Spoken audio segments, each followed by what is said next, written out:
And I'm going to talk about risk assessments in general. I'm not going to get into the grind of risk assessments, but then I'm going to talk about modeling and risk assessment. I'm going to actually put together an example of a model. Just to start with some science, if you look for any definition of science on Wikipedia or whatever, you get lots of definitions. And so I'm just kind of staying with the usual idea that it's a highly disciplined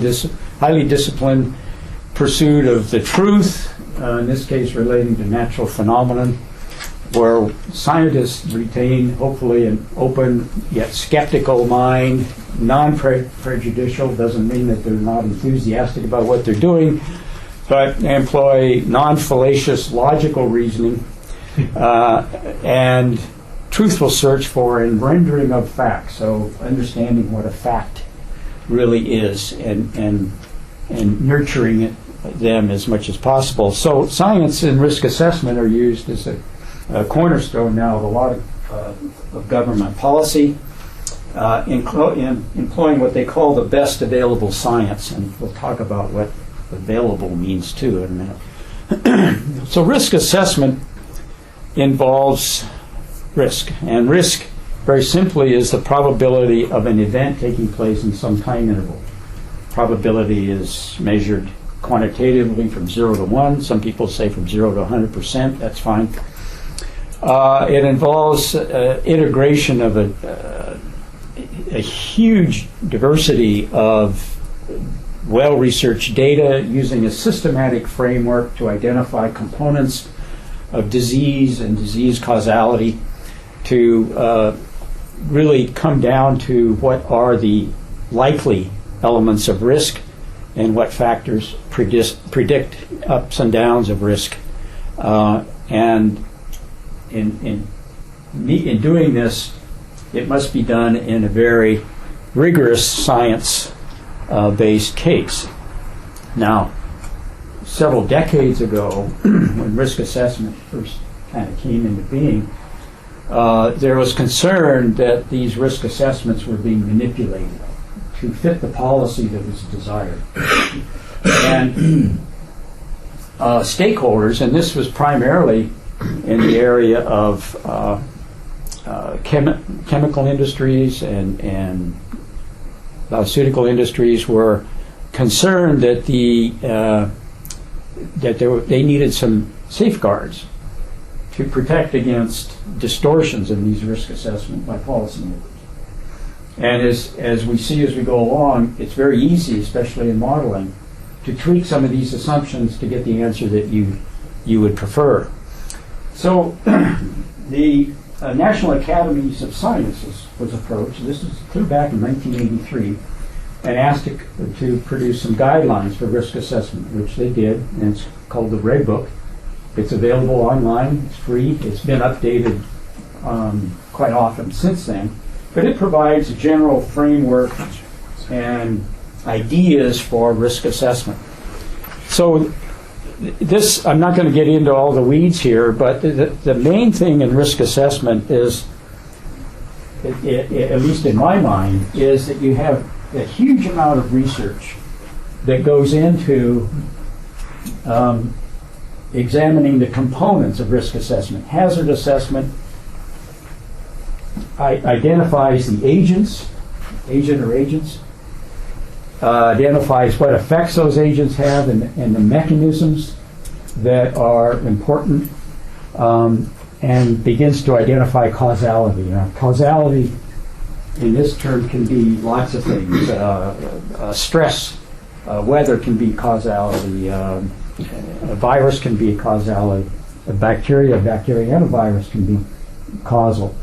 So it begins to identify what the hazards are, and then it examines dose response and how the risk changes by dose of an agent or chemical, and the exposure assessment. So what populations are exposed, what are the doses involved, and the time period.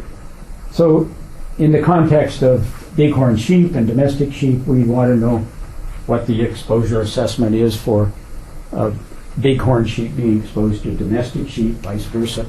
what agents are involved. Are we talking about mycoplasma or Mannheimia? Are we talking about something else? So those are the main aspects that we're going to be dealing with here. And then if these actually, what I say, come out, means are there sufficient data to really say anything legitimately about this? Then you move to risk characterization, which we're not going to talk about. So in hazard assessment, again, adherence to very rigorous science, which involves reading and understanding the literature, examining the literature in its entire scope, comparative species. So, for example, quite often we don't have research available to us in human diseases. We have to rely on studies of rats and monkeys. So that's all part of this. There must be convincing data on mechanisms, dose response, exposure risk, and causality. And the National Academies of Science, in their Red Book, says the single most important element necessary is well-conducted epidemiologic studies that show a positive association between the agent and the disease. That has to be there in a risk assessment.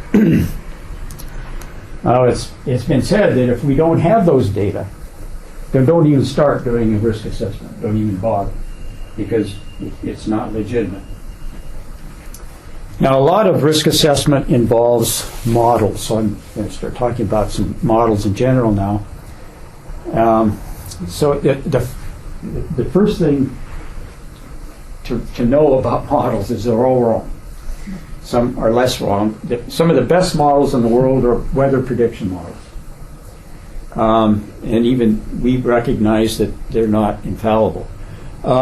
Models do not create or prove fact and should not be used to interpret it as new information. And this is a problem people have. Well, the model showed thus and so it becomes established that this is somehow fact. And that's not appropriate. What models do offer are insights. They offer ideas about speculation. They offer some understanding, perhaps, of mechanisms and how we might change things and how other outcomes might be altered by those changes. General types of models, we'll get some examples here: conceptual and for our purposes, statistical and mathematical. They all require a solid foundation of fact and logic, as I mentioned, and in the mathematical and statistical models, they have to sustain the theory. If you violate the theory assumptions, then you're in trouble. And it's easy to jigger the assumptions in these models to get the results you want. So I'm going to start here with a conceptual model for respiratory disease complex in bighorn sheep. And I'm not saying that I have any expertise in this area. I'm just approaching this as we would bovine respiratory disease, let's say. So let's suppose we're asking the question: what causes pneumonia in bighorn sheep? Which it sounds to me is a very legitimate question, and it seems to be a question in a lot of people's minds. And we want to ask, well, what's the causal role of specific bacteria or contact with domestic sheep? So we might develop a conceptual model, knowing what we know about disease, especially respiratory disease complexes. It's called a complex because it's complicated. Is that we have lots of potential factors. So we could have weather as a factor predisposing to pneumonia, a stress factor, parasite load, presence of a bacteria, viruses, young and old could be a factor, nutritional status, and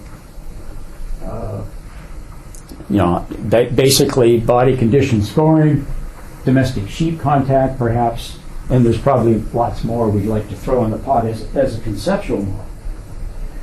Then we would say, okay, let's proceed with an epidemiological study, and in that we would develop as part of that a statistical hypothesis model, which would include all these variables I just mentioned in some sort of format that you would recognize as being generically statistical. The idea here is that you would proceed with a study or studies of populations of bighorn sheep, and you would measure pneumonia. You'd measure the temperature, maybe cumulative snow if snowpack has an effect, stress.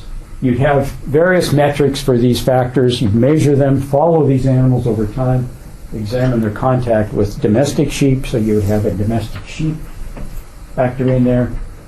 And you would, in that model, develop a sense for the factors that are contributing to the probability of pneumonia or presence of pneumonia. It doesn't have to be probability. Now, as National Academy of Sciences noted, this type of study is absolutely required in any risk assessment. To proceed in any risk assessment, you have to have that. Such studies have not been reported for pneumonia in bighorn sheep. So you will not find in the literature, I didn't find in the literature, any study that examines the respiratory disease complex of bighorn sheep as attributable to any of these types of factors, including contact with domestic sheep. So that's missing. The sine qua non requirement from the National Academy's requirement is not present. So let's move to another kind of model, a prediction model.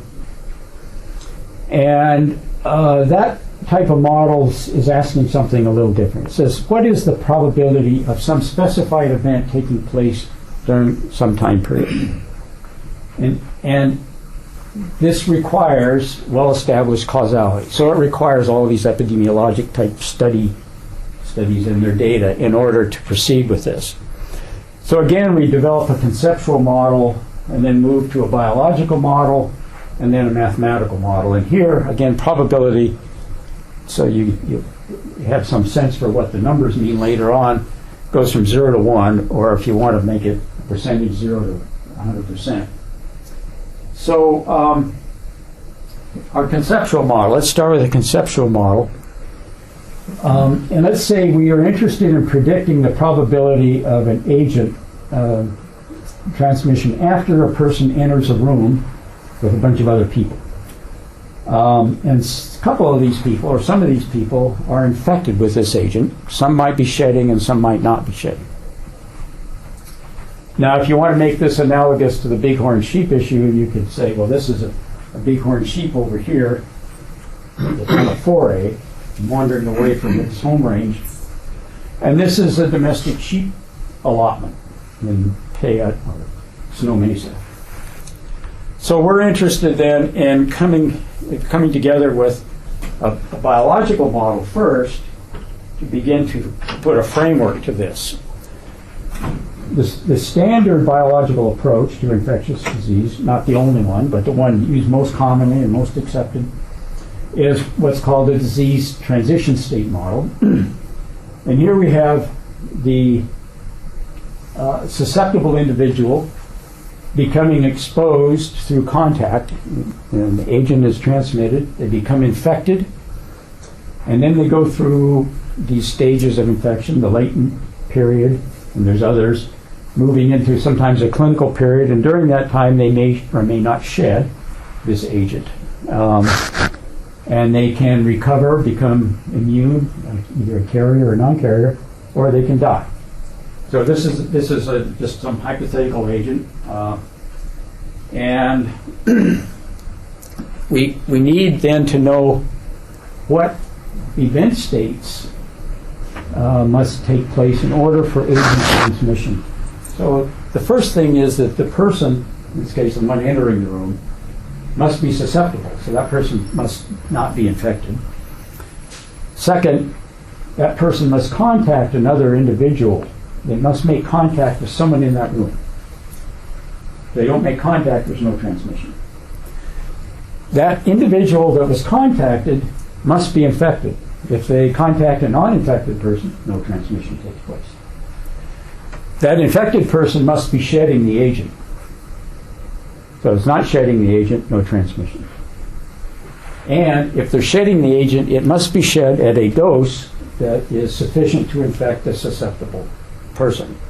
Now, this is where dose in risk assessment is really important, because we all know, we've known people who never got a cold. It doesn't mean they weren't exposed.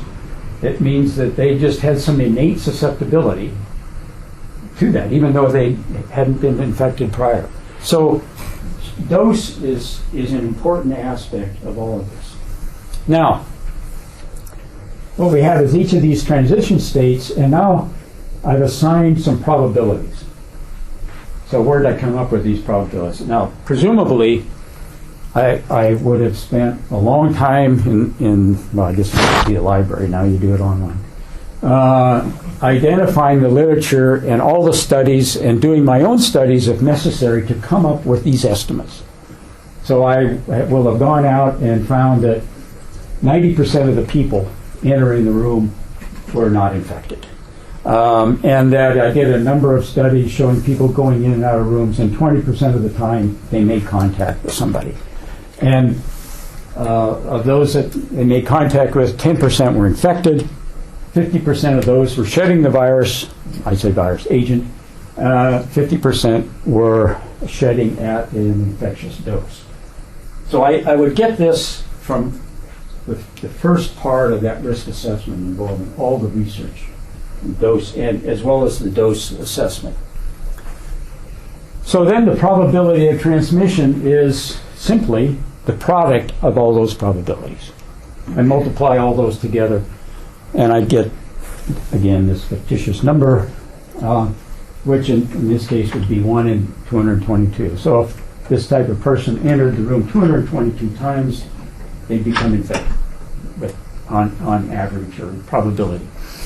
So this is a very sort of simple way of laying out what you would need to do to understand generally what the probability of transmission would be for an infectious agent. Now, how can you fiddle with that? Well, some ways you can fiddle, and some ways you end up with an inappropriate answer because you didn't know any better. So let's suppose we did this and we had not considered the infectious dose. So if we didn't have that element in there, then we increased this risk substantially. If we didn't know that we should do any of this other stuff, and we should rely only on the contact probability, or if we just said, well, we don't have those data, oh well, let's just forget that, we'd come up with something huge, relatively huge. Or, in the case of the Payette and Snow Mesa risk assessments, they just guessed. They said, well, we think it's between 0.25 and 100%. So they did not do any of this necessary appropriate infectious disease transition state work to get those kinds of estimates. And I'll talk about those in a minute. So what normally would we do on these sorts of things? Well, if we have a weather model and we predict, hurricane hitting New Orleans, the day after the day after the hurricane, we have validation as to whether it was accurate or not, or how accurate. So weather data and weather models validate themselves every day. And that's one reason they're so good. So validation is a process where we're estimating the accuracy of a model. We compare the model's prediction with what we actually see using different sets of data. So we need to find this. We need to find nonsensical models, anomalous models. We never really achieve 100%. But the question remains is what we do achieve, what's acceptable? Now, if we don't do validation, we don't have to make this difficult decision. And we don't have to reveal that our model is terrible. But that's, and validation is not always easy. If we have a model to predict foot and mouth disease in the United States, do we wait for the epidemic and then we see if the model worked? So we don't really have good data, but there's other ways to assess validation. Anyway, again, these issues of science and modeling and validation have come before the National Academies of Science to the Federal Judicial Center. This involves a committee of former appellate court judges and renowned scientists, where this is about an 800 or 900 page document that describes what legally is required if you're presenting a case with scientific data. They say you've got to use validated models, and if a model is published in a journal, even if it's a highly respected journal like Nature or Science, it's not necessarily valid. Well, some other ways of validating, some people call it the smell test, and that is just, does it make sense? So here's the situation in the Payette where they described a foraying bighorn sheep that would come in contact with a domestic sheep allotment. This may be quite large, several hundred square miles.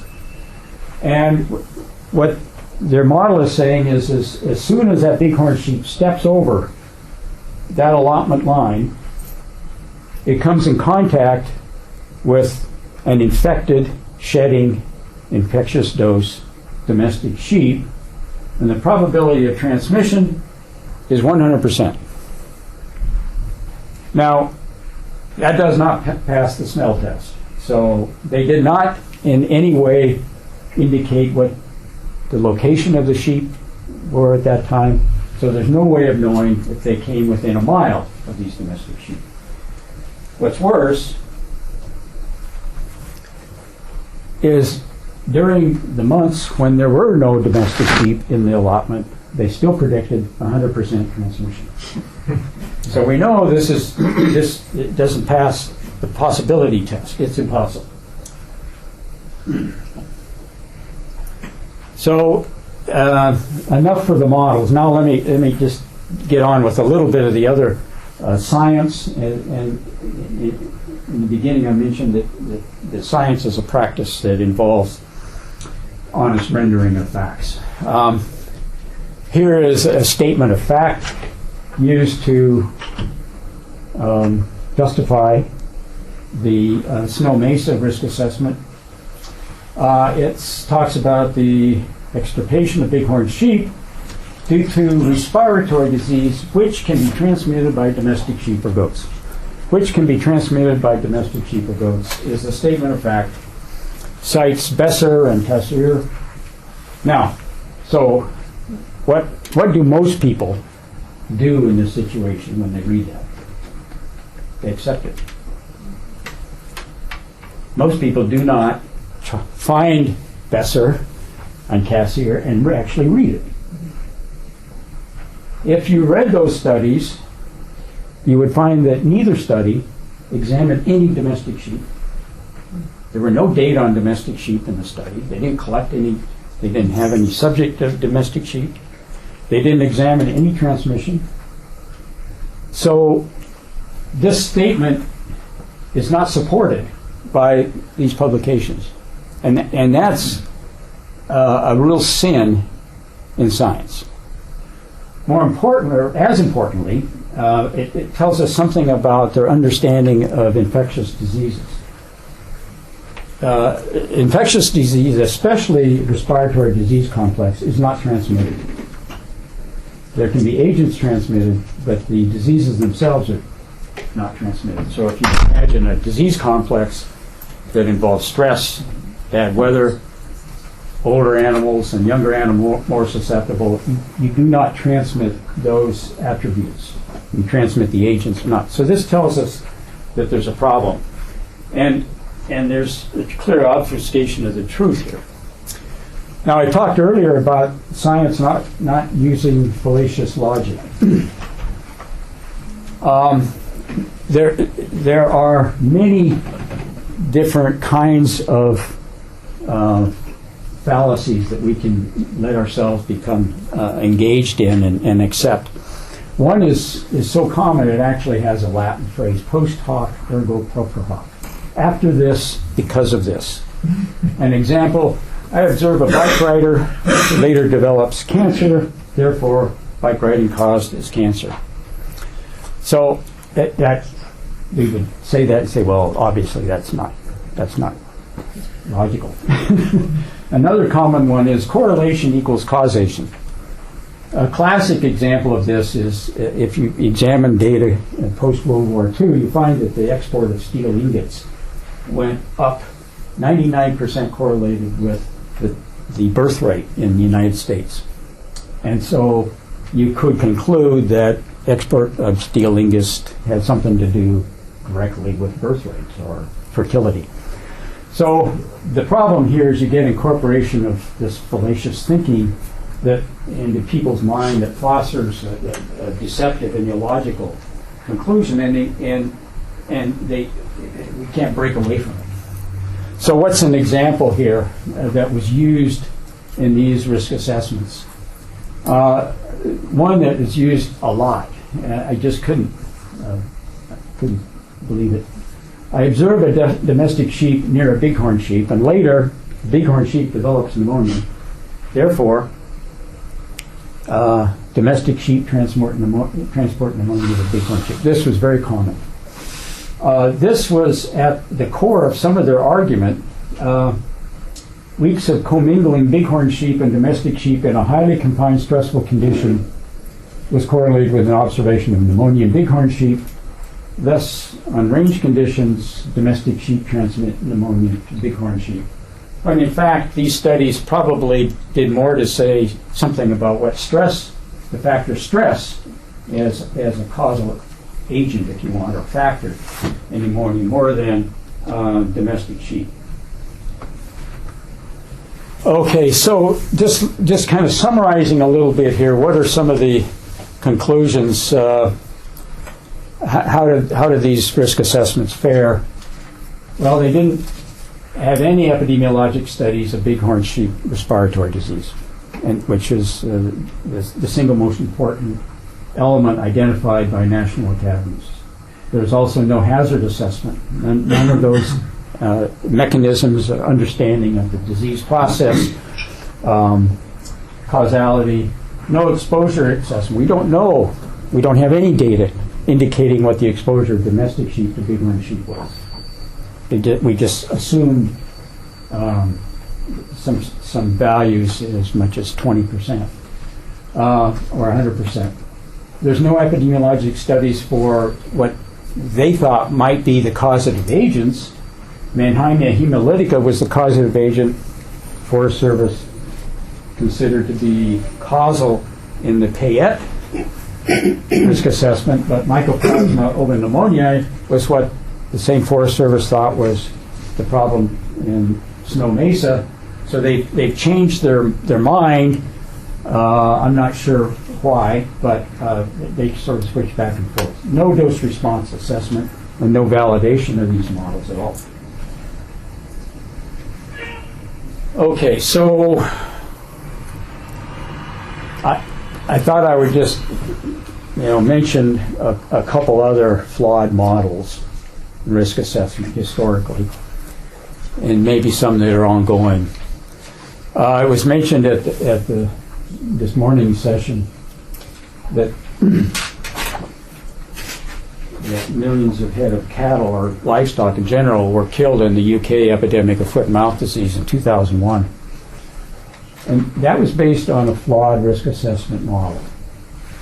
The model was developed by people who didn't know the disease, understand the disease. They were not involved in animal health. They assumed erroneously that 25% of transmission was caused by herds surrounding another herd, or what they called local transmission without defining it. And so when you ran the model, you found that if you removed that local transmission by killing all those herds around it, the epidemic would just come to a screeching halt. And so they went to the equivalent of USDA, which has changed its name since, I can't remember, but the government, the national government, and then the national government says, okay, we'll just kill all those herds, and we don't even have to open up the lab. So they directed the diagnostic labs to close. There were no diagnostic testing. So they would find from clinical signs a positive herd, and they'd kill everything around it. And no wonder, there was so much death and destruction. Another model, I don't know if you're familiar with MBATH, the bio facility moving from Plum Island to Manhattan, Kansas. There were 2 risk assessments done on that, both reviewed by the National Academy of Science. The National Academy found both of them severely flawed, unreliable, and bad assumptions. Of course, they went ahead and approved it, so who knows what will happen. Interesting, CDC developed an Ebola model. This was a couple of years ago. They predicted 1.4 million deaths in Africa by last January 2014. Well, that didn't happen. There's a risk assessment, so-called risk assessment for importing FMD from Brazil and Argentina based on allowing deboned meat from those countries. Both of these countries have FMD. They have FMD-free areas. I'll mention a little more. That this is really, when I read it, it's not really a risk assessment. It's really a statement by the Argentine and Brazilian governments as to how they will assure that the FMD will not be transmitted to the U.S. And as near as I can say, the U.S. said, well, okay, that sounds good. Now, there's some discussion this morning about biosecurity, controlling FMD. And you heard a lot of talk about getting vaccine banks and so forth. That's based on models, vaccination models. None of these have been validated. Yeah. There's a lot of extraordinarily, in my opinion, bold assumptions that are being made that somehow we're going to get to a herd to vaccinate it before the virus gets there, and some other things. It's based on some spread models. It's based on models for detection of FMD in bulk tanks, which has, and this is easily validatable in a sense. Now, I throw those out and suggest that they need to do some review and really thinking hard about those models, because I know these models very well. I developed models for vaccination. I developed and published models for spread, and I developed the only model for detection of FMD. So from the standpoint they're published doesn't mean they're valid. And if you're going to put together a policy that's going to rely on those models, you really need to think hard about how those models might not be correct. Now, the Argentina situation, I found it interesting. Argentina now has this FMD so-called free area, and this FMD with vaccination in this area, I'm sorry, the other way around. This is FMD positive. This is the classical, well-known FMD triangle: Paraguay, Argentina, and Brazil. This is where FMD happens in South America. So Argentina's got evidence of FMD here, not here. They're trying to make exports from this area allowable into the U.S. So, as you would guess, meat products are pretty cheap up here, but they're a lot more expensive down here. So the movement of meat products flows south, and there's already been several seizures. Just in February, they got almost a ton, and then just a couple weeks ago, they seized another. Those are the ones they've been able to catch. Big underground black market situation here. So this is an issue that was not addressed, as I could see anyway, in that risk assessment that the USDA put out. So what constitutes best available science?